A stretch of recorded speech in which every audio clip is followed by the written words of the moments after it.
We're to die in the new year. Yan. New year na. Kaya kailangan gumuhit ka na. Amen. Gumuhit ka na. Paano ka gumuhit? Sige nga. Alam niyo ba kung paano gumuhit?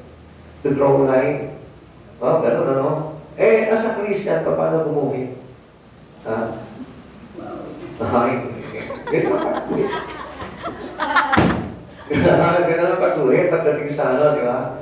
We draw line. Alam niyo, okay, siguro may dito ang to draw line, no? We're to draw line in the new year, okay? Tingnan po natin, saan po ba dapat tayo maglagay ng hangganan nitong bagong taon sa buhay po natin? Yan. Ang tinatawag po dito, we draw line is to have limitation, di ba? Or put some barrier doon sa mga bagay na kung saan makakapagdadang po sa atin pagdating sa Panginoon na yan. Okay, nakaready na po tayo lahat? Amen! Sige, umpisahan po natin. The new birth makes all things new. All things new. Yan. Pag tinanggap natin ang Panginoon sa buhay po natin, pag tinanggap natin si Jesus sa buhay natin, there's a new birth. So, ibig sabihin, pinanganak tayo. So, ibig sabihin po nun, we are now a new creations of Christ. Amen! Wala na yung dating pagkatao. Diba? Sa 2 Corinthians 5:17. The old has gone, the new has come. So, ibig sabihin po nito, pag tinanggap mo si Jesus, dapat nag-paid na yung dating pagkatao mo. Tingnan mo ngayon yung sarili mo kung talagang nag-paid na ba yung mga bagay ngayon. Now, alam niyo ngayon New Year na ito, since na tayo po pinanganak po muli, ito po yung panahon, ito yung taon na kung saan napakagandang panahon para makita po natin yung mga bagay-bagay sa buhay po natin. Example, una, a good time to become aware of personal sin. Alam mo na ba yung mga nagagawa mong pagkakasala? Or parang, di ba, minsan, marami pong tao na sinasabi po nila, ayaw, hindi na ako gumagawa ng kasalanan. So, di ba, parang gano'n, ano, ayaw, nilalayo ko na talaga yung kasalanan. Pero, hindi niya mapapansin, meron pa rin. Kaya nga sabi po sa atin, Romans chapter 3, verse 23, for all have sinned and fall short from the glory of God. Amen. Lahat tayo'y nagkasala at walang sino man naging karapat-dapat at kalugod-lugod sa harapan ng Panginoon. Amen! Another thing, a good time to believe that God's love us. Yan, maniwala ka na ngayon. Pakisabi mo sa katabi mo, maniwala ka na. Maniwala ka na! Na mahal ka ng Diyos. Na mahal ka ng Diyos! Pero ang tanong, mahal mo ba ang Diyos? Uy, amen ang amen, ano? Ang dali kang sabihin, mahal ko ang Diyos, mahal ko ang Diyos. Yung pala, pineapple juice. Ha? Kasi mahal mo talaga ang Diyos, maraming bagay na magsaset ng bago sa buhay mo. Di ba? Maraming bagay na mababago sa buhay mo. Kasi siyempre, pag mahal mo ang Diyos, kung ano yung mga bagay na ayaw ng Diyos, aayawan mo na rin. Kung ano yung mga bagay na gusto ng Diyos, gugustuhin mo na rin. Ganun po magmahalan eh.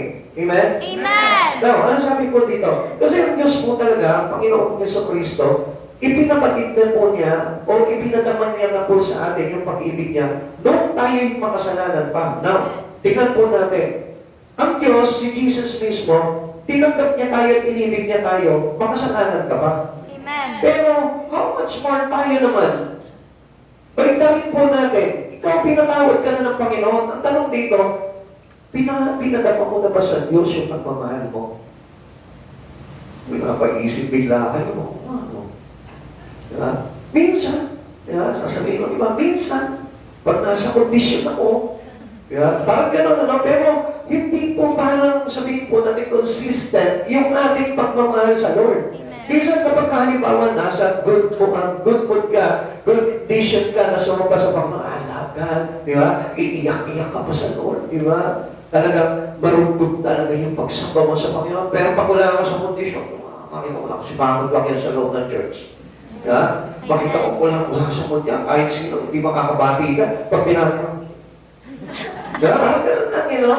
Kasi yung magmamahal talaga sa Panginoon, na-express po natin yan. Kasi ang Lord, makasalanan ka ba? Pinadaman niya sa atin yung pag-ibig niya. Kaya ito po yung napakagandang panahon, 2024, na-express mo sa kanya yung pag-ibig niya. Pero hindi lang itong araw na ito, kailangan, for the rest of the day, kailangan ipadama mo na sa Kanya yung talagang pag-ibig mo sa Kanya. Okay, ano pa? A good time to respond to that love by receiving Christ as Savior. Yung ba tayo mismo, tumugon tayo sa pag-ibig ng ating tagapagligtas. Amen. Diba? Nililigtas ka niya, ikaw naman magpaligtas ka. Amen. Amen? Amen. Uy, Pastor, ako nagpapaligtas ako sa Panginoon. Talaga, nagpapaligtas ka ba talaga sa Kanya? Kung nagpapaligtas tayo sa Panginoon, we do the things that it is acceptable to Him. Yun yung bagay na para bagang gagawin natin. Whatever acceptable to God, whatever holy, sabi niyo po gano'n, yun yung ating ipapakita at pamamalas natin sa Panginoon because we love God. Amen. We respond to that love. Kasi yung love ng Diyos, yung magtanggalin tayo sa karumihan, hanguin tayo sa lusa, hanguin tayo sa apoy ng impyerno, at dalhin tayo sa liwanag ng ating Panginoon. Ganun din po yung respond po natin. Amen. Diba? Hindi yung parang maganda. Kaya resist natin, sinabi sa ng Lord, halika dito sa liwanag. Wait lang, Lord, mamaya na. May ginagawa pa ako sa dilim. Di ba? Yung nagpapaalam ka pa sa Panginoon, nag-e-excuse ka pa sa Panginoon, yung pag sinasabi na sa inyo ng Lord, halika na sa church, tayo isumagpa. Di ba? Tayo magpuri sa Panginoon. Mamaya na. May gagawin pa. Yun po yung hindi natin nakikita na we do not respond to the love of Christ, our Savior. Kasi ang Diyos, gusto po tayo isave talaga ng Panginoon. Kaya, this is a good time na dapat malaman po natin yung mga bagay na ito na sinabi po natin. Okay, ang sabi niya po dito, Romans chapter 10, verse 9 to 10. Kung ipinapahayag ng inyong bibig na si Jesus ay Panginoon at kung puso kang sasampalataya na siya'y muling binuhay ng Diyos, maniligtas ka. Sapagkat sumasampalataya ang tao sa pamamagitan ng kanyang puso at sa gayon ay itinuturing na matuwid ng Diyos. Nagpapahayag naman siya sa pamamagitan ng kanyang bibig at sa gayon ay naliligtas. Now, kung titignan po natin, mahalaga ang gampanin ng iyong bibig at ng iyong puso. Amen. Amen. These two parts of our body make us complete. Di ba? Pwede. Pwede, di ba? Amen. Yung labi natin, pwede magbigay sa atin ng complete yan. Yung puso natin, pwede magbigay ng complete yan.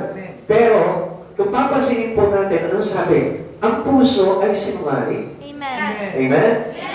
Di ba? Ang labi rin, nagbibigkas din yan ng mga kasinungalingan. Amen. Kaya nga, what is abundant to our heart, speak out. Comes out into our mouth. So, sa madaling salita, kung gagamitin mo pala ang labi mo at ang puso mo, yun yung magiging sanhi ng pananampalataya na maglalagay sa iyo sa kaligtasan. Amen. Kaya nga, napakalaga po na talaga, tayo po, we declare that Jesus is Lord to us, at tayo po ay sumasampalataya sa Kanya na siya'y muling binuhay. Di ba? Kailangan panampalatayaan natin yung mga bagay ngayon by all our heart. Amen? Sabihin mo sa katabi mo, sumampalataya ka ng buong puso. Sumampalataya ka ng buong puso. Pag sinabi mo ang puso, kaya mong ibigay yung buhay mo sa Panginoon. Ikaw pa pag nag-ilab ka, halimbawa nag-ilab ka, minahal mo siya yung asawa mo, yung mga anak mo. Di ba, nagmamahal ka sa pamamagitan ng puso? Puso. Puso. Yan, hindi puso. Ano ba? Puso. Di ba? Amen? Amen. Sino ba hindi nagmahal lang sa pamamagitan lang ng puso? O kaya lang sa pamamagitan lang ng pera? O sa pamamagitan lang ng kayamanan? Doon lang siya nagmahal. Halimbawa yung mister mo, minahal mo lang dahil mayaman siya. Maganda yung bahay niya. Ganun ba? Pero kung hindi ka nagmahal na ganun, siyempre hindi kaya aamin niya. Diba? Nakakaya, pagka ganun lang, ano? Pero I tell you, ang totoong nagmamahal, dito nilalagay sa puso. Amen. Diba? Because there is no conditions in love. Pag tayo po yung nagmahal, ay kailangan po talaga nasa puso. Whether sabihin natin siya ay mahirap o mayaman siya, siya ay maganda o pangit, di ba? Siya ay maputi o medyo, di ba? O kaya naman, sabihin natin na geolog siya, manamay, o magaling siya po, mamahalin mo pa rin siya. Amen? Amen. Pero bakit tayo napunta sa pagmamahal? Kasi yun yung pagmamahal ni Jesus. Di ba? Kaya nga yung pag-ibig natin sa Panginoon, wala tayong tinatanging panahon. Yun ang ibig kong sabihin po dito. Na kapag hinanap ka ng Panginoon, sinabi ng Lord sa iyo, come with me, sama ka sa Kanya. magpapaunla ka sa Kanya. At hindi mo pwede sasabihin, ay, busy. Masama ang pakiramdam ko ngayon. Marami akong ginagawa ngayon. I tell you, hindi po yun yung talagang pagmamahal sa Lord. Amen. Kasi ang hirap hindian ng pagmamahal. Amen. Napakahirap talagang hindian ang love. Minsan galit ka na, pero pag nag-isip mo, mahal ko nga pala ito, mawawala yung galit mo. Amen? Diba? Yung parang, bakit ko ba minahal ito? Wala namang pera to. Pero, ang aandar pa rin sa'yo, di ba? Mangingibabaw pa rin sa'yo, mahal mo siya. Kahit wala siyang pera. Tama mo ba? Amen. Parang hindi yata gano'n ang nangyayari. Sa pakiwari ko, sa pagiging kukusip niya, parang hindi gano'n ang nangyari. Parang, pagpili lang mayaman yung Mr. Cookie mo lang, mga kanina. Di ba? Pero I tell you one thing, ang pagmamahal ng Diyos hindi nagtatanggi. Kaya nga sabi niya gano'n, tayo po ibig ng Panginoon sa pamamagitan po ng Kanyang pag-ibig ng marugtong na wagas. Amen! Ito po natin yan, para ano, where does this lead? Saan ba tayo dadalhin itong bagay nito? And how do I please the Lord in daily living?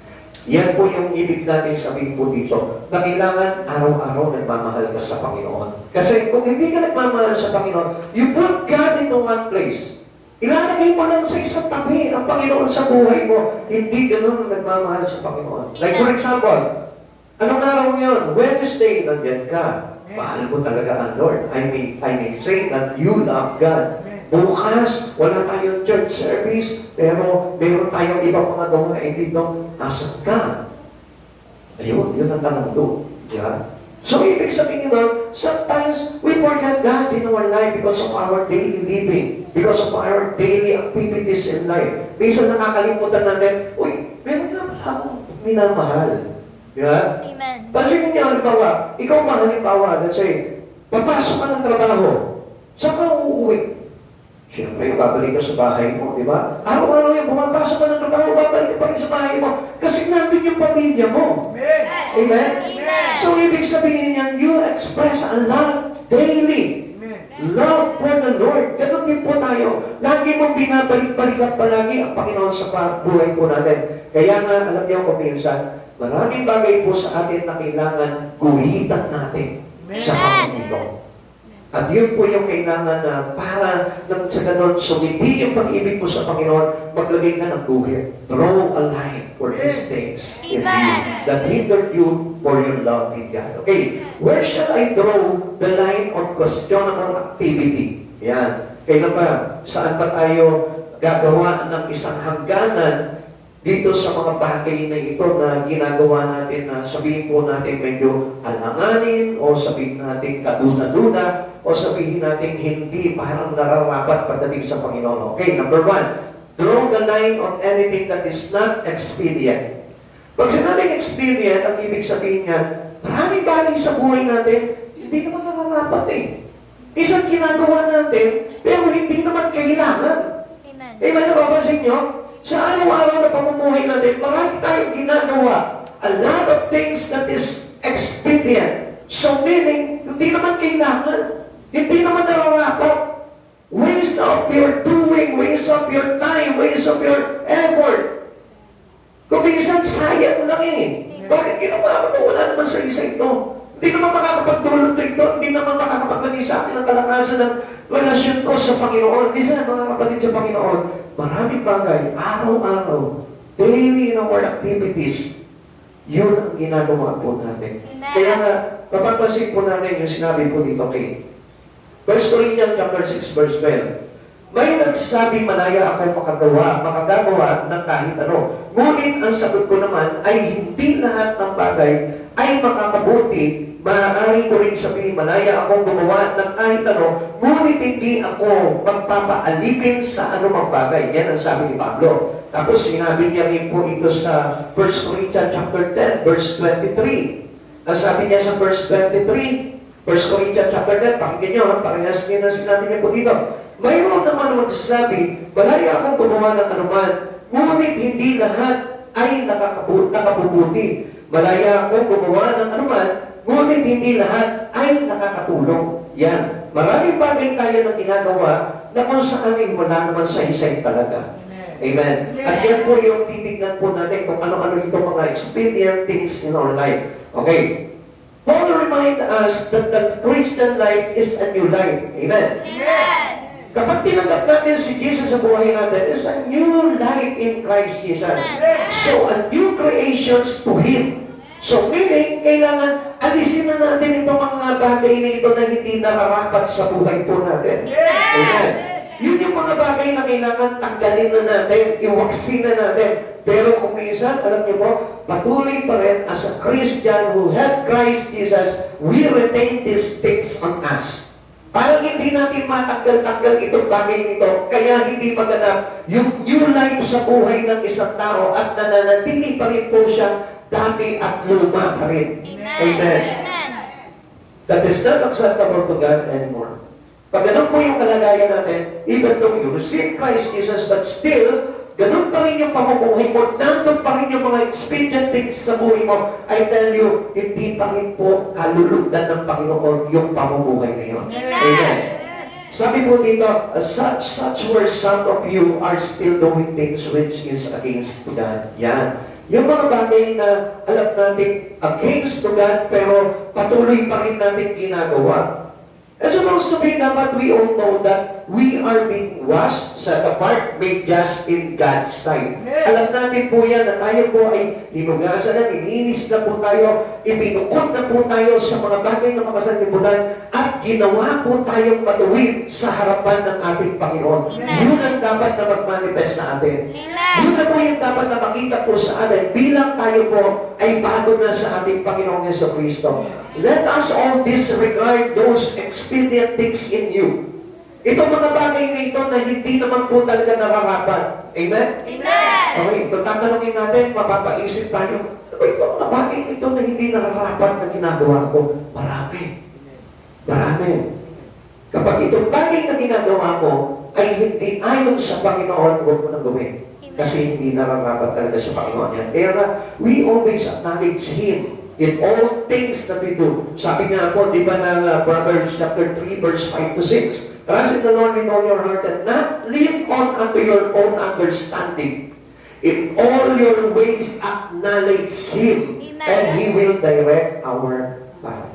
So sa madaling salita, if we put our trust in Him, hindi ka nagagawa ng pansarili mo lamang. Kundi tatanungin mo palagi ang Panginoon, Lord, ito ba'y karapat-dapat sa iyo? Ito ba'y nakalulugod sa iyo? Ito ba'y acceptable sa iyo? Is this holy? Tatanungin mo ang Panginoon doon bago mo gawin yung mga bagay niyon. This is how we move. Ganito po tayong kumilos. Ganito na po tayong mamuhay. Yung bagay na gagawin mo, laging nandun palagi yung kailangan pagsang-ayon ng Panginoon, yung approval palagi ng Lord. O anak, pag sinabi sa'yo, o anak, kung mo gagawin yan, stop it. Huwag mo gawin yan, disregard mo yan. Hindi mo nagagawin yun at pipiliin mo, Lord, ano may dapat? Sabihin sa'yo ng Lord, ito yung dapat. Then, yun ang gawin mo. At huwag mong gagawin, yung gusto mo lamang na ayon lamang sa sarili mo. Pero pansinin nyo, as a Christian, kung mapapansin po natin, still hindi pa nasusunod ang Diyos sa buhay po natin. Kaya marami sa mga ginagawa natin ay expedient. So meaning, hindi talaga nakakarapat. Kaya akala po natin, marami po nag-aakala sa buhay po natin na Kristiyano na ako, nakakapag-church na ako, nakakapagbasa na ako ng Biblia. But then, alam nyo, wala pa rin sa isa yung bagay na ginagawa mo. Kung hindi mo i-disregard yung mga bagay na hindi karapat-dapat pagdating sa harapan ng Panginoon. Amen. Amen. Okay. 1 Corinthians chapter 6, verse 11. Sabi po dito, ganyan ang ilan sa inyo noon, subalit nilinis na kayo sa inyong mga kasalanan at ginawa na kayong banal ng Diyos, pinawalan sala na kayo sa pangalan ng Panginoong Jesucristo at sa pamamagitan ng Espiritu ng ating Diyos. Manyan na, through Christ Jesus, pinaghirapan niya tayo. Amen. Through Christ Jesus, through the Spirit of God, nilinis niya tayong pilit sa karumihan natin. And then, somehow, makikita ko, yung isang nilinis, bumabalik sa karumihan. Yung isang nilinis, bumabalik na naman doon sa mga wrongdoings niya. Yung isang malinis, pinipili niya na naman magtampisaw sa putik. Imagine that, people of God, hindi natin alam na dati tayong mga ganito. Pero, nung time na makakilala ka sa Panginoon, inayos ng Lord, binago ng Diyos, tinanggal ng Diyos yung mga bagay na hindi karapat dapat tayo sa atin. Dahil maglalagay sa atin sa kapahamakan. Pero anong ginawa natin? I-disregard natin yung bagay niyon na maglalagay sa atin sa kaligtasan, and still we put our life into a great perishable thing. Ilalagay pa rin natin yung mga bagay sa yung buhay po natin sa mga bagay na mapagpapahamak po sa atin. Amen.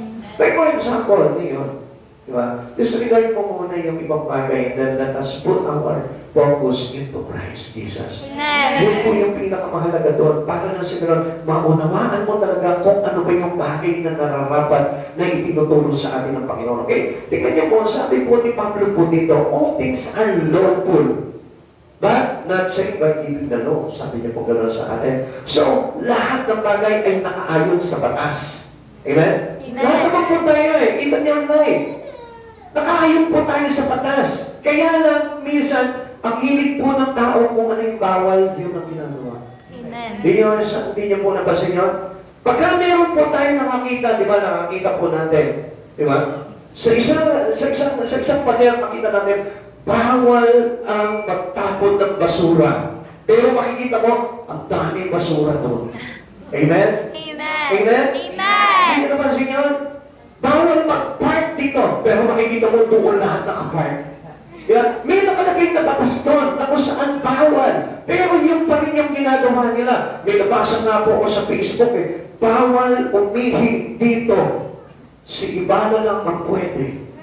Pinabasa po akong gano'n.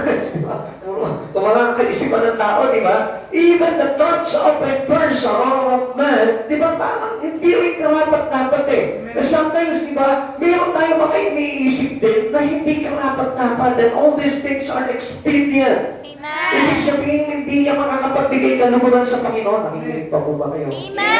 Yan. Kaya nga po, alam nyo, kaya maraming tao napapahamak dahil dito sa mga bagay nito na hindi karapat-dapat. Kaya hindi nyo napapansin, di ba? Ano nangyayari sa buhay ng isang tao? Na ilalagay sa alanganin. Na ilalagay po siya, they put their life into risk. Wala siyang pamalay-malay na delikado na palagay niya. Bakit? Kasi he allowed these things happens to him. Amen. Pinapahintulutan niya yung bagay na yun Kaya nga, ang gusto ni Pablo po talaga sa atin, lahat ng bagay na ito, gawin po natin. Hindi yung dinidisregard natin yung mga bagay nito, pero tandaan natin, hindi dahil sa pagsunod sa batas nito, tayo ay maliligtas. Amen? Amen. Always remember that by the grace of God, we are saved. Amen. So, ganun po yun. Pero, as a new creation in God, hindi po natin kumbaga dinidisregard yung batas ng ating Panginoon. Amen? Amen. All things are not expedient. Okay, tingnan po natin. Pag sinabing expedient ulit, that which help along. Ibig sabihin, hindi makakatulong para sa'yo. Saan? Pastor, yun namang ginagawa ko. Trabaho Although alam ko na medyo merong sabit, pero makakatulong yun sa pamilya ko. I tell you, hindi yun yung sinasabi ni Pablo. Ang sinasabi ni Pablo dito na hindi makakatulong sa atin, yung bagay na yun ay hindi makakatulong sa relasyon mo at sa kaligtasan mo kay Yesu Cristo. Amen. Kaya nga, how can we have salvation? Always remember that God given us this kind of salvation by grace, pero still, tayo nga po yung madalas na nagdi-disregard doon sa bagay na yun. Naintindihan po natin? Kaya nga, kung hindi makakatulong sa relasyon mo sa Panginoon, tanggalin mo yan. Amen? Amen. Kasi pag-isipan mo, yung mga daily activities mo, makakapagbigay ba ito ng kapurihan para sa Lord? Pag hindi, guhitat mo yan. Amen. Kaya hindi nyo napapansin, di ba? Sometimes these daily activities hindered you to your worship to God. Diba? Amen. Kaya nga hindi tayo kumisa makapaglingkod sa Panginoon because of these things. Kaya nga ang sabi po ni Pablo sa atin doon, draw a line. Guhitan mo yan. Harangan mo yan. Huwag mong hayaan na yan mismo yung makahatak sa iyo para mawala yung iyong relasyon pagdating sa ating Panginoon. Amen. Not all things contribute to growth in Christian life. Ito lahat ng bagay. Okay, pasilin mo ito. Yung araw-araw na ginagawa mo. Sa tingin mo ba, lumalago ba yan pagdating sa relasyon mo sa Panginoon? Hindi. Amen. Sino magsasabi po dito? Sige, whatever you do, in your daily life, yung pag-aaral natin, yung magtatrabaho natin, yung mga bagay na ginagawain natin sa bahay. Kasi, come on, people of God, makakapagtulot ba sa inyo ng kalaguang spiritual yan? Hindi po. Pero, we need to have our spirit to be healthy. Amen? Amen. Pero kailangan natin palusugin yung ating espiritu. Dahil alam natin na itong espiritu na ito, kapag hindi po natin inalagaan to, ano mangyayari sa atin? We fail to go with Christ Jesus in His kingdom. Paano ka makakarating doon kung pinabayaan mo yung kaluluwa mo? Paano ka makakarating doon sa kanyang kaharian kung yung bagay na yun na karapat-dapat, yun yung dinisigan mo, at yung mga bagay na hindi nararapat, yun ang pinag-ukulan mo lamang ng panahon sa buhay mo. Come on, naiintindihan mo natin yun. And I hope na maintindihan niyo itong mga bagay nito dahil ang mga bagay sa sanlibutan ay walang kaugnayan sa mga bagay na kahaharapin mo sa kaharian ng Diyos.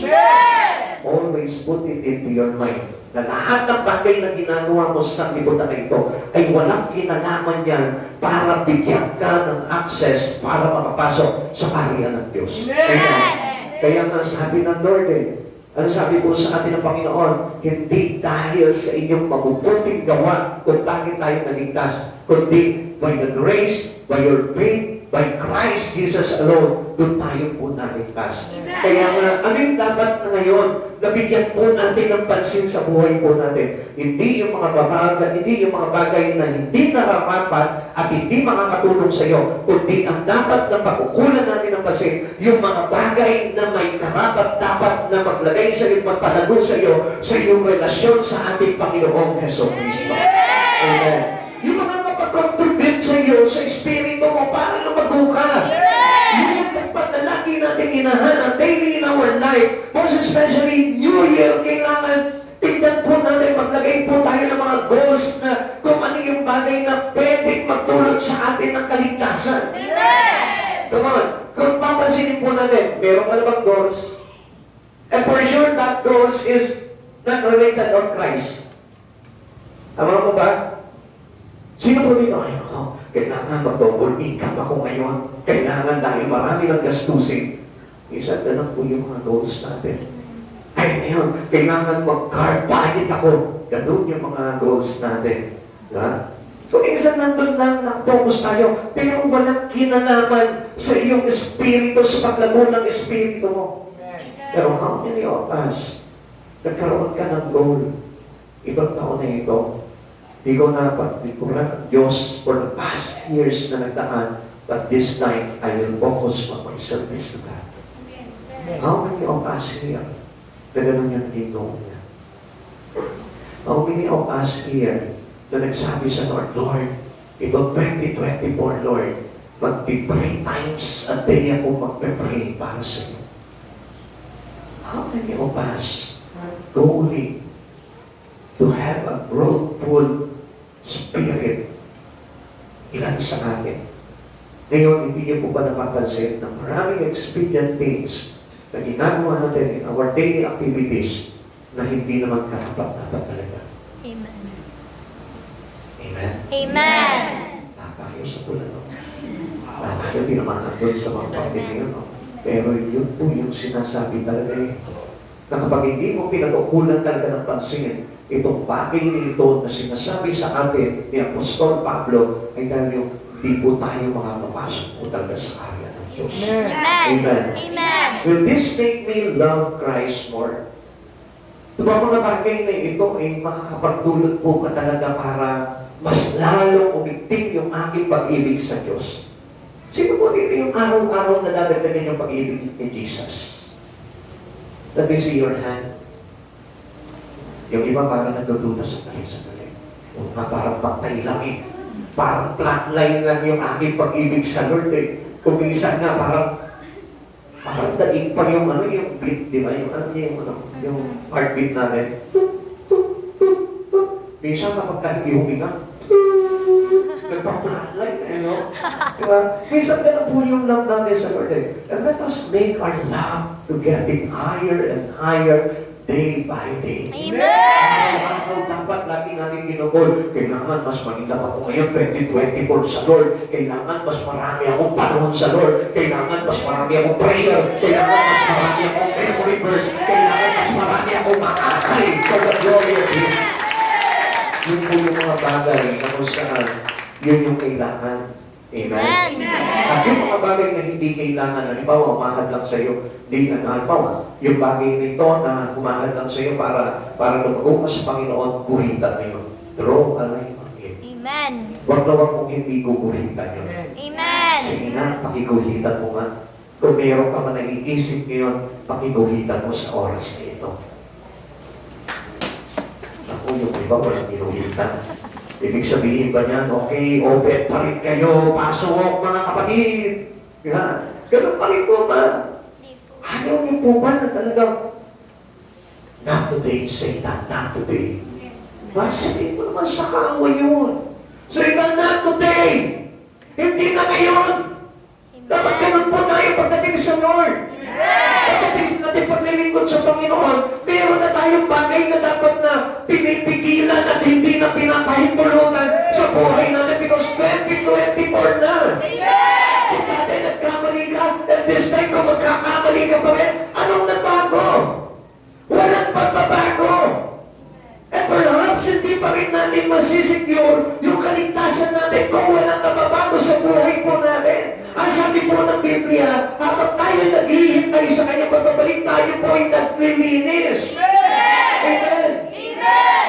Now, will this enable me to serve Christ more effectively? Ito yung tanong sa atin eh. Ito pa mga araw-araw na ginagawa po natin. Ito po yung magtutulog para itulak ako, para maglingkod ako effectively sa Panginoon. Kaya hindi niyo po napapansin, di ba? Ang dami po sa atin, halos hindi na nga mag-church na lang, hindi na nakakapag-church. And how much more kung talaga maglilingkod pa sa Panginoon? Mas lalo na, sapagkat pag maglilingkod sa Panginoon, there is a responsibility. Yun po kasi yung ating kailangan relasyon eh. Our relations to God needs commitment. At hindi yung parang, oh, Lord, tinanggap na kita, ha? Close na tayo, ha? Hindi ganun eh. Kailangan ng commitment. Amen. Meaning, pag kailangan ng commitment, kailangan ng responsibility. At kapag may responsibility ka na, kailangan effectively ginagawa mo yung responsibility mo sa Lord yun and hindi mo dinidisregard yung bagay na responsibility mo pagdating sa iyong relasyon sa Panginoon. Totoong Kristiyano na may pagbabago. Amen. Dahil kung ayaw mo ng commitment sa Panginoon and responsibility, I tell you, kalimutan mo na tinanggap mo si Jesus sa buhay mo. Bakit? Subukan mo magmahal. Tapos, yung iyong minahal, pinakasalan, pero hindi mo pinagsilbihan. Tingnan mo kung mag-work yung inyong relation. Hindi magtatagal, tatabang ka dyan. Dahil bakit? Kasi hindi niya nakikita na pinaglilingkuran mo siya, pinagsisilbihan mo siya. Because having God in our life, first is to know Him. Second is to love Him. And third is to serve Him. Now, without serving, ibig sabihin mo, there is no loving. Amen. And without loving, there is no knowing. Kung hindi mo iibigin talaga ng todo ang Panginoon sa buhay mo, ibig sabihin niya, hindi mo siya nakilala. Amen. Eh? Amen. At kung walang pag-ibig sa puso mo, ang ibig sabihin niya, hindi mo siya magpiling ko rin. Remember? Sometimes, di ba, naisip natin, Pastor, kung sa akin lang, gusto ko talagang paglingkuran ng Lord eh. Kaya lang, daming commitment. And where is your commitment? Saan yung commitment na yung supposed to be? Yun yung hinahanap sa iyo ng Lord na missing. Yun yung wala sa Lord eh. Ang dami nating commitment sa mundo, pero sa Lord, single commitment in God is nothing. Wala. Remember? And sometimes you took a ministry in your church, but still, pinababayaan mo lang eh. Sige, hayaan ko lang siya. Basta pagka tutugtog ako. Pagka hindi. Pagka ahawit ako. Pero hindi. Ganun ba yung commitment? Pag commitment, talagang responsible ka na gawin itong bagay ito, whether you like it or not, sinumpa mo na yung buhay mo na gagawin yung pinangako mo na yun eh. Amen. Kaya hindi nyo napapansin, di ba kapag halimbawa nag-take ka ng board, after passing the board exam, anong kasunod? O sige, sino dito yung mga pumasa sa mga board nila? O na-board ka? Sino? After board exam, na ipasa mo yung board exam, anong pagkatapos nun? Sunod? Ha? Pagkakas mo, huwag ka mahiya. Sister. Hindi yun nakasunod. Sister. Ha? After passing the board exam, ano kasunod doon? Ha? Ano na? No. Dito, may namin ikaw. Ha? Pakilakas. Oath taking. So, ibig sabihin nun, susumpa ka na sa responsibilidad mo yun. Tama? Tama? So, ganun din tayo sa Lord. Yun ang hinahanap sa atin ng Lord. That we commit our life into that responsibility that given to us by God. Amen. Amen. Kaya nga kung mapapansin natin, yun yung missing sa Panginoon. And what things ngayon, yung expedient na ginagawa natin. Yung bagay na walang kinalaman sa Lord. Amen. Dahil pag balik-balik na rin po natin, walang kinalaman po yung mga bagay ngayon na ginagawa natin, daily activities natin sa mundo ito, walang kinalaman yan sa Lord. Amen. Okay, titignan pa po natin. Alam niyo, minsan, kaya po marami sa ating mga Kristiyano, hindi po pumapasok sa interest po nila yung paglingkuran po ang Diyos. Alam niyo po bakit? Kasi ang lahat po ng ginagawa natin ay hindi ibig sabihin, hindi po naglalagay sa atin para lumakas yung ating espiritu. Our daily activities in here, in this world, I tell you, hindi makapagdudulot ng kalakas ang espiritu. Unless na naglilingkod ka sa Lord. Kung gusto mo na lumago yung espiritu mo, meaning, that is the spirit that you receive from God upon accepting Jesus. At yun po yung kailangan na tinitignan sa atin ng Panginoon. At yun yung araw-araw na sinisilip sa inyo ng Panginoon, yung Espiritu na inilagay niyo sa iyo. Amen? Kaya nga, ano po nangyayari po sa atin sa time? Ang nangyayari po sa atin, nawawalan tayo ng gana. In relation to our Christ Jesus, nawawalan tayo ng gana gawin yung mga bagay niyo. Dahil kasi yung daily routine natin, wala kang kinalaman kay Jesus, kundi may kinalaman sa sanlibutan. Tama po ba mali? Kaya hindi ka napapansin, ang sipat mo sa mga bagay sa sanlibutan, pero kay Jesus, sorry yan, huwag po kayo magagalit. Pero usually, ganun po talaga. At yun po yung pinapakita ni Pablo po dito. Ang sabi niya po dito, na may magsasabi ng ganito, malaya akong gumawa ng kahit ano. Kung sa bagay na, ngunit hindi lahat ng bagay ay makabubuti sa inyo. Bakit sinabi ni Pablo yun? Kasi ang pinakamahalaga kay Pablo ay walang iba kundi ang kanyang kaligtasan, ang kaligtasan ng tao. Amen. At alam natin, yung kaligtasan ng tao ay kay Jesus lamang po natin matatagpuan po niya. Amen? Read that on the book of Acts chapter 4 verse 12. Under the roof of heaven, there is only one name that is given to us by the Father in heaven, in the name of Christ Jesus. Amen? For our salvation. Now, tingnan po natin. What does the Bible say about doing worthy things? Tingnan po natin, para makita niyo po yung mga bagay nito. Kasi marami pong naniniwala na hindi po hadlang itong mga bagay na ito ng mga sanlibutan sa kanilang relasyon sa Panginoon. Ang laki ng bagay nito na kung saan affected talaga yung spiritual relation natin sa Panginoon. Okay, tingnan po natin. Ano po sabi po ng Bible dito? The Bible says that somebody who loves the Word and worldly possession does not have a love for God. Lupit ako. Amen. Yung tao mo nagmamahal sa sanlibutan at nagpapahalaga doon sa kanyang mga worldly possession ay walang pag-ibig, wala sa kanya ang pag-ibig ng ating Panginoon. Tignan po namin yung sinabi po dito, 1 John chapter 2, verse 15. Do not love the world or anything in the world. If anyone's love the world, for the love for the Father is not in them. Yung pag-ibig ng Ama ay wala sa kanila. Ibigin mo ng ibigin ng sanlibutan, you lose the love of the Father.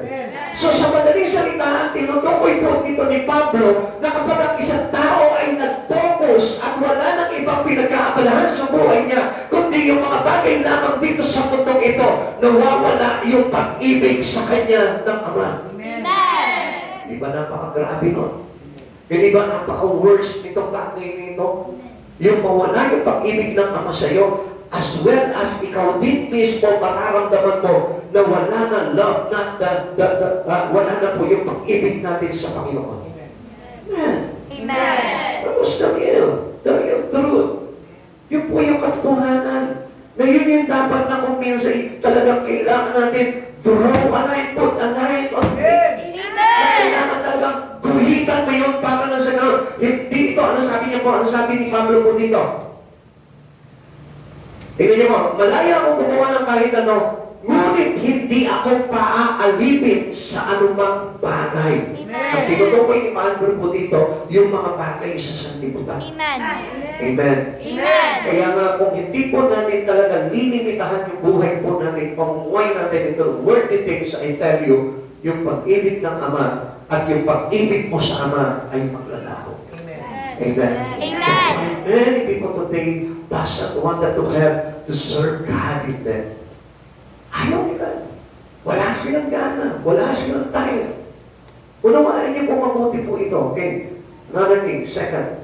Number 2. Draw the line on anything that enslaved.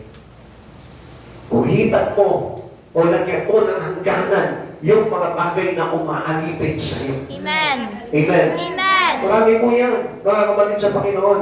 Di dapat po tayo paalipin sa mga bagay na ito sa sanlibutan. At maraming bagay po sa buhay po natin na umaalipin po sa atin. Tingnan po natin yan. 1 Corinthians chapter 6, verse 12. All things are lawful for me, but I will not be enslaved by anything. Pero hindi ako magpapaalipin sa mga bagay na ito. Sabi ni Pablo.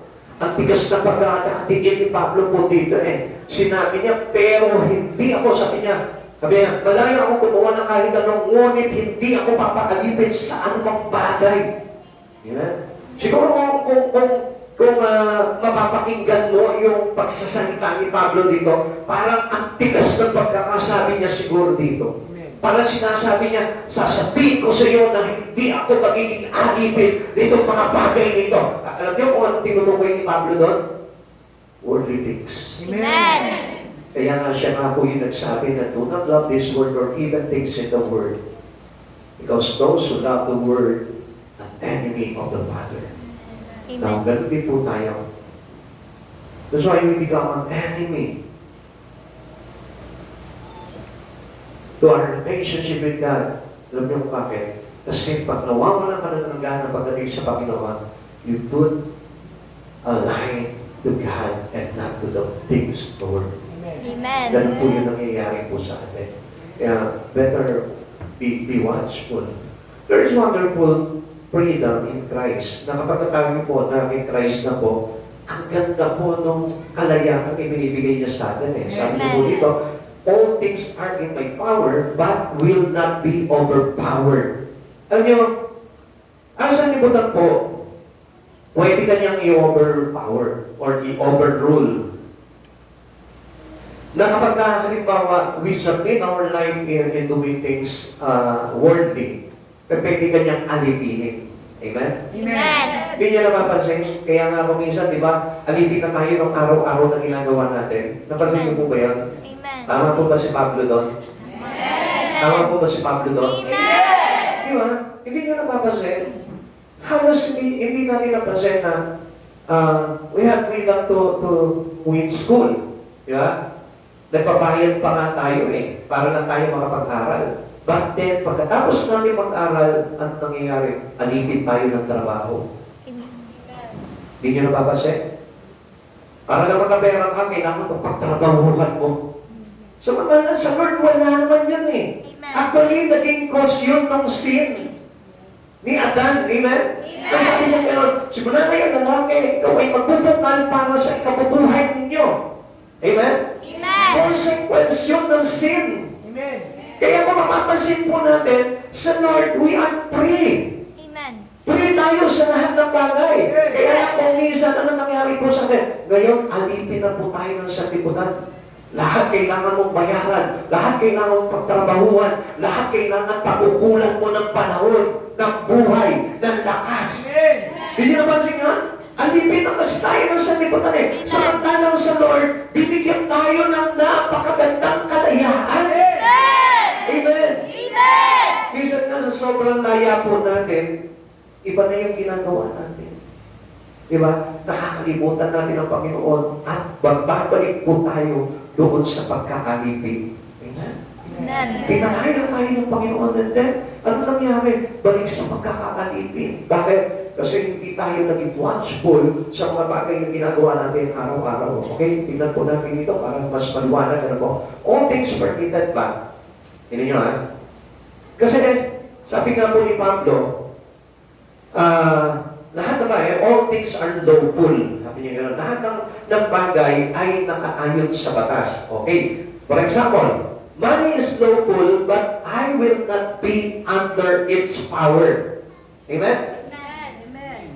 Mabuti pong kaibigan ng pera, pero kapag inalipin ka ng pera, masahol pa yan sa kaaway mo. Bakit? Hindi mo napapansin? Ang dami nagpapakamatay para lang kumita ng pera. Hindi nyo napapansin na kahit na magkasakit na siya para lang kumita ng pera, okay lang. Amen? Kaya nga, if we will be under the power of this money, I tell you, nalipid ka. That's supposed to be dapat tayo yung master. That the money is our servant. Kaya lang nababaliktad. Ikaw na ngayon yung nasa ilalim ng pangangasiwa ng pera. Kaya nga kung minsan may pera ka na, hindi mo pa magastos Di ba? Ako nakakahinaya naman, pinaghirapan ko ito Tapos bibili ko lang ng cellphone, Hindi ka napansin mo yun. Tapos may pera ka, nagtrabaho ka, pinaghirapan mo, tapos hindi mo kakain lang natin sa Jollibee. Sayang naman, isang buwan ko pinagtrabahoan na tapos isang araw lang sa Jollibee. Bakit? Alipin ka ng pera Ito sa akin, gastusin natin to. Kaya nga tayo nagtatrabaho kasi para ma-enjoy natin yung buhay Para nga makapilitan na mga ganito Pero bakit? Gusto mo nang bumili ng salas hindi ka pa makabili. Ako, ilang pinagtrabaho ito, ilang overtime ko, tapos bibili lang natin ng salas Di ba? Amen? Kaya ibili lang ng soft drinks, hindi mang tubig na lang. Tinipid yung sarili, samantalang hindi mo tinipid yung pagod na ginawa mo, pinagtrabahuan mo yun, pinagpuyatan mo yun, na kahit may karamdaman ka, pumapasok ka sa trabaho, pero sa church, may sakit lang ng ulo, ayaw na mag-church. Di ba? Hindi nyo napasin yun. Di ba? Hindi nyo napasin? Bakit? Kasi nga, nandito tayo nakapag-ilalim na tayo sa batas ng pera. What else? Recreation is lawful, but not to be our master. Sabi natin mga daily activities in life, di ba? Di ba? Sino po dito yung maraming mga recreational things na ginagawa? Siyempre, hindi mo magtataas ng kamay. Kasi baka sabihin ni Pastor, hanggang na ako master ko na yung recreation na ginagawa ko sa araw-araw. Di ba? Hello? Mas ituloy na natin, talapasin na natin yan para na sa hindi tayo magkapistuhan. Pero alam na, lagi niyong tatandaan. Lagi niyong tatandaan. Di ba? Lagi niyong tatandaan. The truth will set us free. Amen! Amen? Amen! Eh, yung paglalaba mo lang eh. Di ba? Nakokontra ka sa pagsisimba ko eh. Di ba? Hindi nyo naman sinyon? Paglalaba lang yun, nakontra ka pa. Eh ano, di wala kayong damit na maisuot. Eh, pwede naman baliktarin eh, malinis yung kabila. Di ba? Tapos, kuya ko na lang ng dawgi para sa ganun kunyari, bagong laba. Pareras, political power is so good, but not to rule us. Kaya hindi nyo napapansin, marami po sa mga politiko ngayon, tatayog ng tinitira sa sarili natin. Pagka halimbawa, nasa posisyon po sila, pagka nakakita ng mga ordinaryong tao, nakita mo, di ba? Kung paano sila para sa pahit, kulang na lang yung uman sila. Akala ko sino, eh, samantalang ang tao, di naman ang naghahalal sa kanila. Hindi po, napasin po yun. Amen. Tapos sasabahin natin, uy, sino si Mayor, uy, naku si President. Eh, ikaw yung naghalal doon eh. Kung bakit naging presidente yun? Kasi pinili ng tao yun. Ang tao nagluklong sa kanya. Dapat nga siya yung magpaalipin sa tao. Tapos sa servant. Yun po yung dapat na talaga, if you are a public servant, dapat ikaw yung maglilingkod, hindi yung ikaw sasabahin na ng tao. Kapag ka naluklong ka na sa posisyon mo sa politiko, sinasamba ka na ng tao, uy, ano si Mayor? Ha? Grabe yung pagtakinig, ano? Eh, dapat nga, sila itong hinirang ng mga tao, sila dapat yung makita na naglilingkod sa tao. Amen po ba doon? Amen po ba doon? Yan. Kaya nga, but not to rule us. Kailangan lang na tayo yun, kumbaga, para ilagay tayo sa maayos. Amen? Kaya nga, kung ano yung mga bagay na umakalipid sa atin, labas tayo doon, isang bagay lang ang dapat na umalipid sa atin. Pero hindi pa tayo tinuring na alipid, kundi tinuring tayo mga kaibigan at tinuring tayo mga anak. Walang iba, kundi si Yesu Cristo na ating Panginoon. It's the only master that we have in our life. Siya lang yun.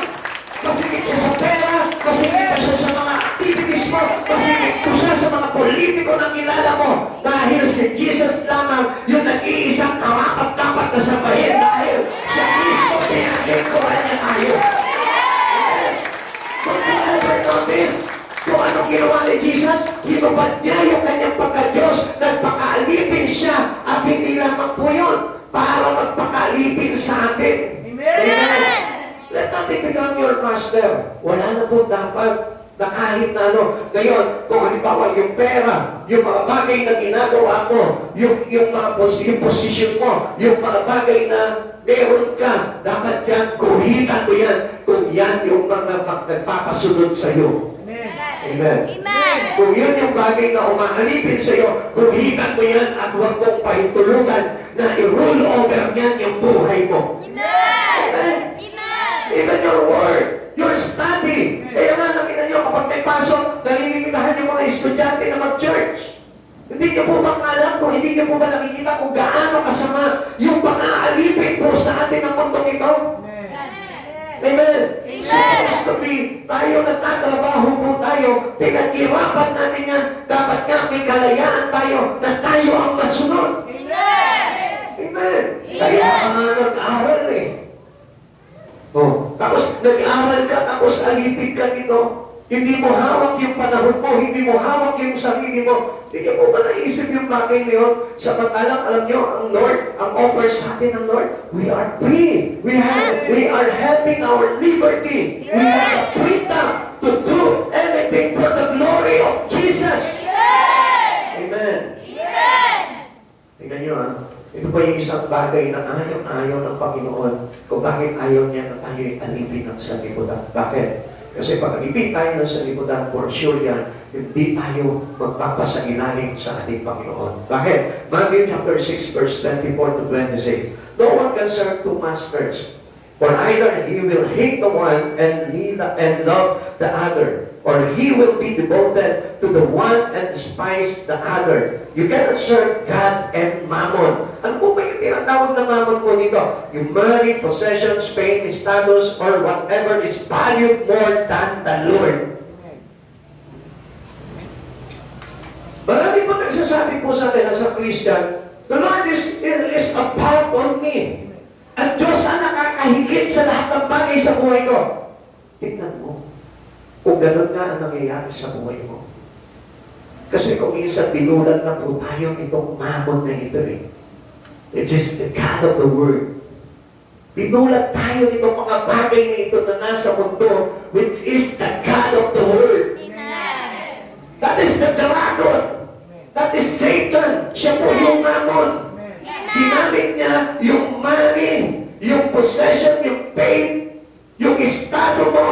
Ginamit niya yan para lang sa ganon, hindi obvious na ikaw ay sumasamba kay Satanas. Amen. Did you see that? Amen. Gulat kayo. Siguro, alam ko na may contradiction sa inyong mga puso yung bagay niyon. But that was the hero. Yun yung katotohanan. Because Satan can be disguised as money, can be disguised as possessions in life, can be disguised as your faith, can be disguised as your status today, or the things that more than to the Lord. Can you?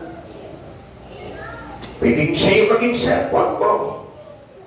Pwedeng siya yung mga bagay na kinahuhumalingan mo. Pwedeng siya yung pag-aaral mo, yung trabaho mo, yung pamilya mo, yung anak mo, yung mister mo. Yun ang hindi po natin nakikita eh. Why?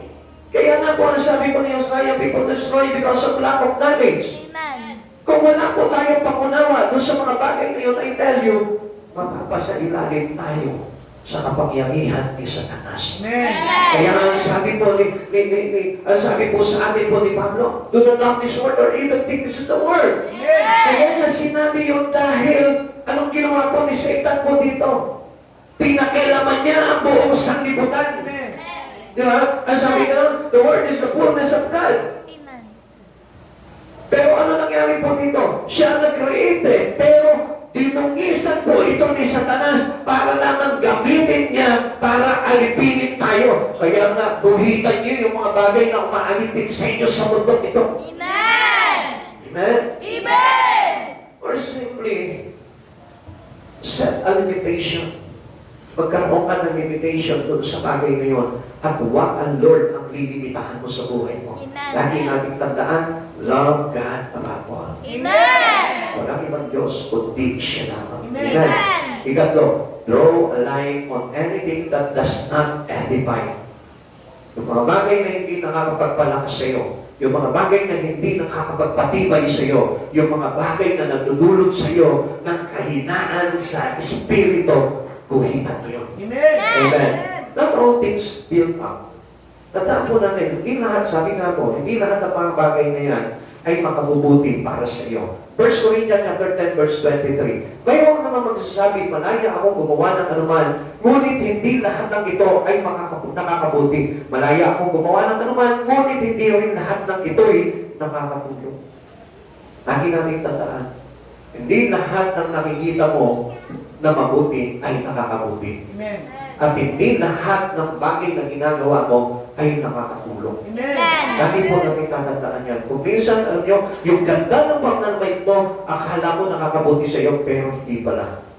Yung pagsunod mo sa mga trend sa sanlibutan ito, akala mo makakatulong sa iyo, pero hindi pala. Kaya nga, ano sabi niya nun? Draw a line. Amen. Huwag tayong mayon sa takbo ng sanlibutan ito, bago na tayo magkita ng isip para mabatid namin kung ano ang kalooban ng Diyos. Kung anong mabuti na kalulugod at talagang pera. Yun po yung kailangan po natin. Amen. At yun po yung dapat na mas hindi natin pinag-aaralan sa buhay po natin. Pag receiving Christ Jesus, kailangan nagbabago na po yung ating pananaw pagdating sa mundo nito. Amen. Hindi na dapat po tayo maging alipin ng sanlibutan sapagkat there is only one Master. Master, so we need to put our more love which is Christ Jesus. Amen. Doon lamang po natin dapat ay ilagay yung pag-ibig po natin. Sa Kanya lamang, in Jesus lamang. Amen. Amen. Kung mayroong bagay na dapat kang paglaanan ng buhay mo, paglaanan ng panahon mo, paglaanan ng takas mo, paglaanan ng mga bagay sa buhay mo, walang ibang kundi siya lang. Si Amen. Jesus. Amen. Amen. Kung ano yung tingnan po natin, in contrast our brothers and sisters in Christ. Alam nyo, yung mga tao sa mga kapatiran po natin sa Panginoon. Usually, yan po yung dapat na lagi po natin pinag-uukulan din sa araw-araw ng panahon.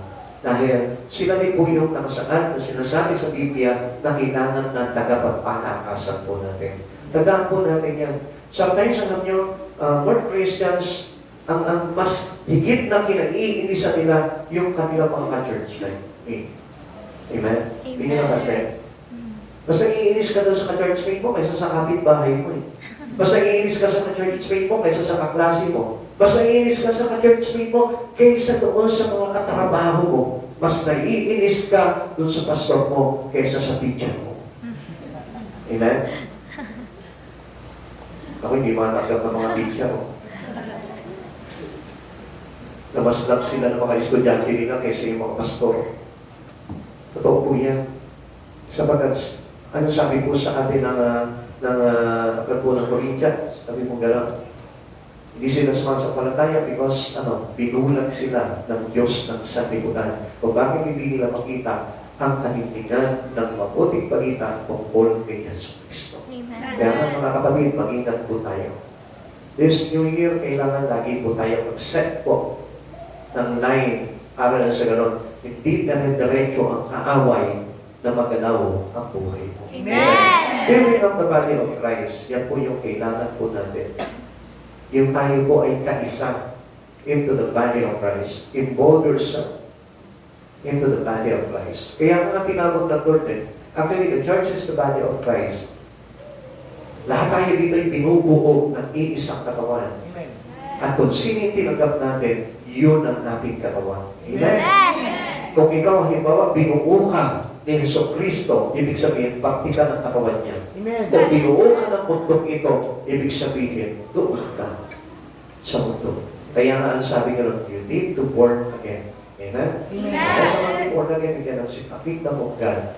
Kaya kayo kailangan naman ipanganak muli para na sa ganon, mabura yung pagkakalipin natin sa libutan at makipanganak tayo muli sa ating Panginoong Jesucristo. Amen! Amen. Amen! Will this build up others in the family of God? Ito ba ay makakapagpalakas, makakapagpatatag, o makakapagpatibay ng isang pamilya sa ating Panginoon? Tingnan po natin mabuti po yung mga bagay ngayon. Para lang sa ganon, yun po yung masilip po natin this New Year, this 2024. Para lang sa ganon, yun yung mapansinan po natin at mapaglaanan natin ngayon na panahon. Marami po sa atin, many Christians, mapapansin po natin, hindi na pinaglalaanan talaga ng panahon. Yung pagpapalakas at yung pagpapatatag at yung pagpapatibay nila pagdating sa ating Panginoon. If not, we must live it out of our life. At galing mo, iwanan. Kung yan yung magiging sanhi ng pagkalaglag mo, pagdating sa iyong relasyon sa Panginoon, iwanan mo yan. At galing mo yan. Amen. Amen? Amen! Amen? Amen! Do you agree? Amen!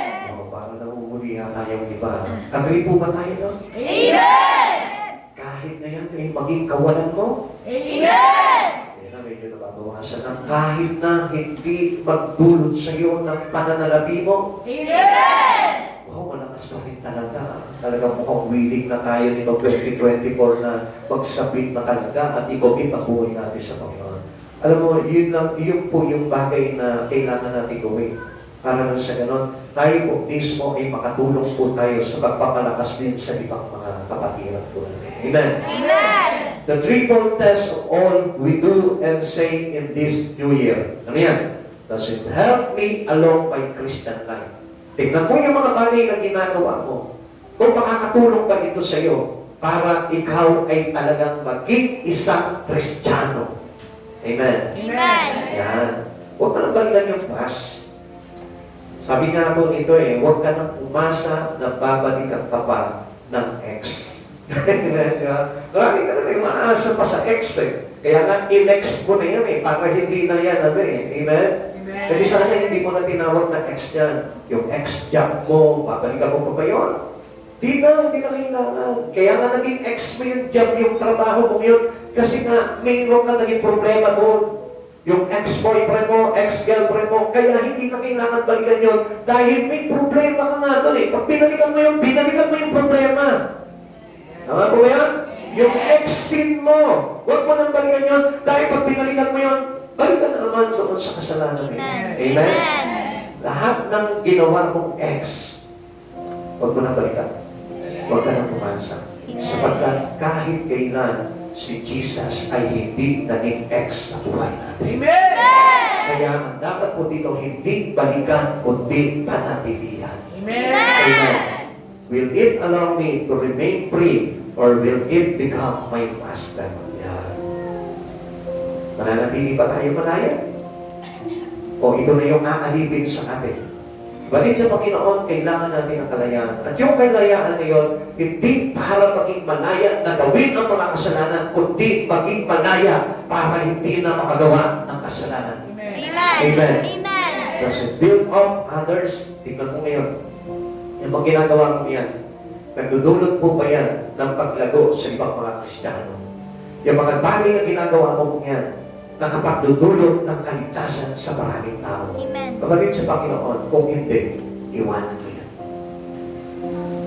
Sabi po ni J. Wilbur Chapman, tingnan mo po ito. Anything that dims my visions of Christ or takes away my taste for Bible study or cramps my prayer life or makes Christian work more difficult is wrong for me. Pag hindi ito nakakatulong sa iyo sa paglago, sa madaling salita, sa iyong relasyon sa ating Panginoon, at hindi nakakatulong sa iyo para mas lalo kang higit na maging close sa Lord, eh isa niya. Amen! Amen. Dahil mali yan. Tandaan mo, isang bagay lamang ang dapat na igarap natin sa buhay natin, yung makapagpapalago sa iyong relasyon at makapagpapalalim ng ugnayan mo kay Jesus Cristo. Amen. Mga kapatid sa Panginoon, God is an awesome God. Napakabuti itong Diyos na ito. At sabi ko nga po sa inyo, ang Diyos na ito, siya yung may kakayanan na ayusin ang buhay mo, kaya lang tayo yung tumatakil. Kapatid sa Panginoon, this 2024, I hope na mabuksan yung mga isipan po natin lahat. And somehow, makita po natin na lahat po tayo malago, naglilingkod sa Panginoon. We are really excited to do things to glorify God because our body is not ours. Amen. Tayo tinubos ng napakalaking halaga. Amen! And by the blood of Jesus, and we can use our body Amen. only to glorify God. Amen! You must know your purpose in life. Kasi alam nyo kung bakit? Kasi hindi alam ng tao kung ano ang purpose niya, kung bakit nandito siya, existed siya sa mundong ito. Ang akala niya, ang purpose niya ay para lang maging mayaman sa mundong ito. Pero ang hindi niya alam, our purpose is to serve God in our life. Amen. Kaya tayo nilikha ng Panginoon for us to be a worshiper to Him. We must serve God in our life. Amen. Kung hindi mo alam yung purpose na yun, you may get wrong. At kailanman hindi ka na magiging tama. Dahil ang tama ay namin Yesu Cristo lamang. Tayo po tayo tayo sa presence of God. Glory to Christ Jesus. Thank you for the words of God. Salamat Panginoong Jesus. Salamat sa kabutihan mo. Salamat sa Espiritu mo, Panginoon. Salamat sa presensya. And thank you for the all-knowing Spirit of God. Maraming salamat sa kabutihan mo, God. At alam ko, Panginoon, na sa oras na ito, Lord, kumikilos ka gumagalaw ba sa ating mga isipan upang mabatid po namin, O God, kung ating mabuti na kalulugod at nagagana, which is the will of our God. Panginoon, kumalaw ka sa amin po kayo, God. Pinapahintulutan na namin, Lord, sa mga oras na ito, God. We draw a line to the Word, O God, to the working things, O God. At sa mga bagay, Panginoon, na makapag-iwalay sa amin, sa aming relasyon sa iyo, we draw a line, O God. Sabi nga po ng isang lingkod, you must draw a line to Satan. And tell Satan, get out! Get out! Get out! Satan to my body!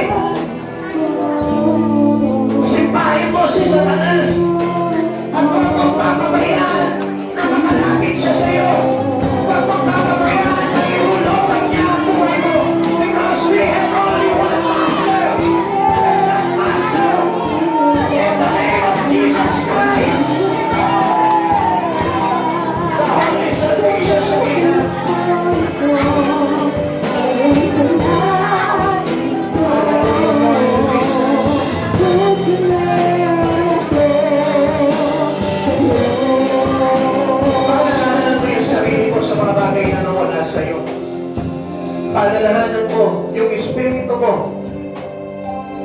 Kung nasaan na ngayon, kailangan na makita mo ngayon ang kalagayan mo sa harapan ng Panginoon.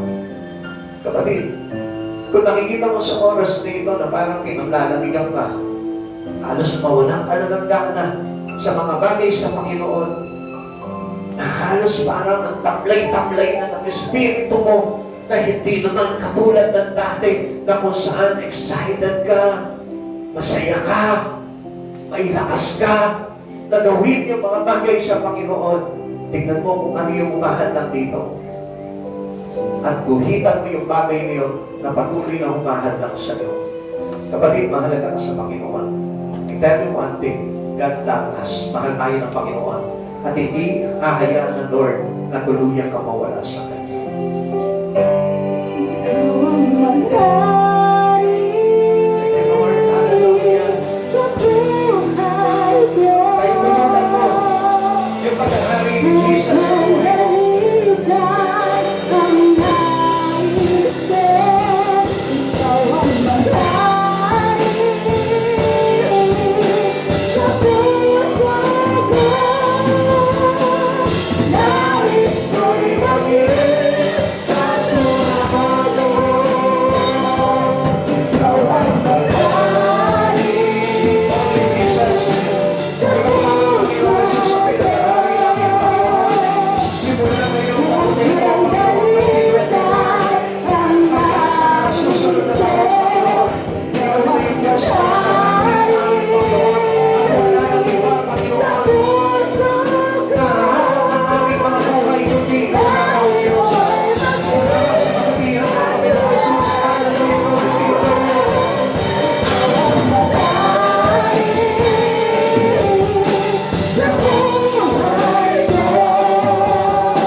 Papasalamat kami sa iyo, Panginoon, sa kabutihan mo, Panginoon, na patuloy mo na inilalaban kami, Panginoon, sa mundong ito, Lord. At hindi mo kami pinapaikulutan, Panginoon, na maagaw ng kaaway sa iyong mga kamay, O God. As you said, O Lord, sino kami pinagkaloob sa iyo ng mga O God, kailan may hindi, Panginoon, maaagaw ng kaaway, O Lord. At kami po yun, Panginoon. Kami lahat na sumasamba sa iyo. Kami lahat, Panginoon, na sumasampalataya sa iyo, Lord. Panginoon, patuloy ko po, Panginoon, na pinapakawakan sa iyo, Panginoon, ang bawat buhay ng iyong mga anak na narito ngayon, O God. Even doon sa mga tao, Panginoon, na patuloy na nalig at umaasa sa iyo, Panginoon. Lord, patuloy mo kami ilagay sa iyong mga kamay, O God. At huwag mo papaintulutan, Panginoon, na maagaw kami, O Lord. At sa oras nito, Lord, bibitahan mo po kami, Panginoon, sa mga bagay sa lipunan, O God. At turuan mo po kami, Panginoon, na magbigay ng focus, Panginoon, at pahalaga sa mga bagay para sa iyo, Lord. Turuan mo kami, Panginoon, na i-commit ang aming buhay sa iyo, Panginoon. Sapagkat as we commit our life, O Lord, we are victoriously, O God. Panginoon, maraming salamat po, Lord. Thank you for the given words, O God. Salamat po sa Espiritu mo, Panginoon, na simama sa amin sa kalagitnaan ng mga gawain ito, God. Salamat po, Panginoon, Lord. Inihinig ko po, Panginoon, na pagpalain mo po, Panginoon, ang iyong mga anak, O Lord, sa lahat ng kanilang mga pangangailangan, O God, upang sa ganun, O God, hindi po sila mahirapan, Panginoon, sa mga bagay na ginagawa po nila, Panginoon, kundi magkaroon sila ng panahon, higit na panahon para sa iyo, O God. Maraming salamat po, Lord. Inagawa po kami sa aming pag-uwi, O God.